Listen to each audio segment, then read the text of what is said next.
انا جعلنا فی اعناقہم، بات پکی ہو چکی ہے. کیسے ہوئی ہے؟ کہا جب کوئی آدمی قسم کھا لے تو مجھے ماننا ہی نہیں، تو پھر ہم بھی ان کے لیے ایسے حالات بنا دیتے کہ جا دفع ہو، اب تجھے نصیب ہی نہیں ہوگا. اس کو یوں کہا انا جعلنا فی اعناقہم، بے شک ڈال دیا ہم نے ان کی گردنوں میں اغلالا، توقوں کو. توق جانتے ہیں کس کو کہتے ہیں؟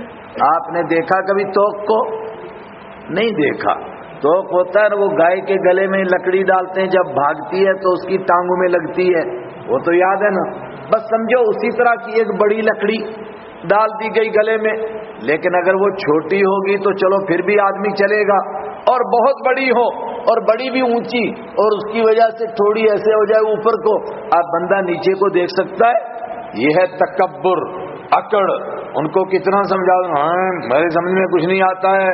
کیوں نہیں آتا ہے؟ کہتا اچھا یہ کل کا بچہ مجھے سمجھائے گا، میں اس کی بات مان لوں. یہ ہے تکبر.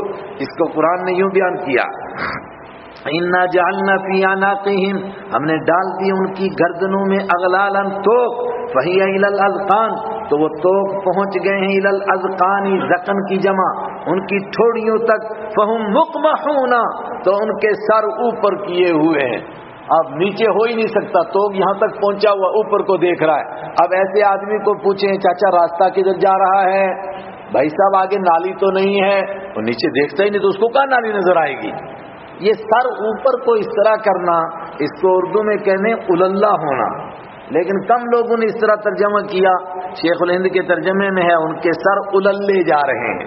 فہم مقمحون، تو وہ سر اٹھائے ہوئے ہیں. وجعلنا من بین ایدیہم سدا، سر تو اوپر کو ہے. اب چلو آدمی اوپر سارا ہے مگر تھوڑا سا آگے دیکھ لیتا ہے. فرمایا نہیں، آگے ان کے ایک دیوار کھڑی ہے، اور دیوار کیا ہے؟ وہی کہ میں کچھ نہیں جانتا مگر کسی کی مانتا بھی نہیں ہوں، ضد ہے نہیں مانوں گا. آگے بھی دیوار کھڑی ہے. وجعلنا من بین، اور بنا دی ہم نے من بین ایدیہم، ان کے آگے، سدن ایک دیوار. بین ایدی کے لفظی معنی ہوتے ہیں دونوں ہاتھوں کے بیچ میں، مگر یاد رکھنا عربی میں یہ معنی نہیں ہوتے، صرف اتنا معنی ہوتا ہے آگے. ان کے آگے ایک دیوار کھڑی کر دی. ومن خلفہم سدا، اور پیچھے بھی دیوار کھڑی ہے. چلو پیچھے مڑ کر دیکھیں اور کہیں کہ چلو ہم پیچھے جاتے ہیں نا، سب کہتے تھے ہم ابراہیمی ہیں، ذرا دیکھیں کہ ابراہیم علیہ السلام کون تھے. چنانچہ جب ان کو کہا گیا کہ تمہارے سب سے بڑے دادا پردادا جن کو تم مانتے ہو کون ہیں؟ کہنے لگے ابراہیم علیہ السلام. کہا تم کون ہو؟ کہا ہم ابراہیمی ہیں. نہیں سمجھے؟ مکہ کے کافر اپنے آپ کو ابراہیمی کہتے تھے، یعنی وہ کوئی خدا کے منکر نہیں تھے. کہا ابراہیمی ہو. تو ان سے پوچھا گیا یہ بتاؤ کہ ابراہیم علیہ السلام کو عراق سے کیوں نکالا گیا تھا؟ جواب دیا کہ مورتی پوجا کے خلاف تھے، اس لیے ان کو آگ میں ڈالا گیا. جب زندہ نکلے تو وہاں سے پھر انہوں نے خود ہجرت کی اور وہ وہاں سے نکل کر آ گئے. تو کہا جب وہ خلاف تھے تو تم کیوں ایسا کر رہے ہو؟ تو بتایا ان کے بڑوں نے ان کو کیا سمجھایا.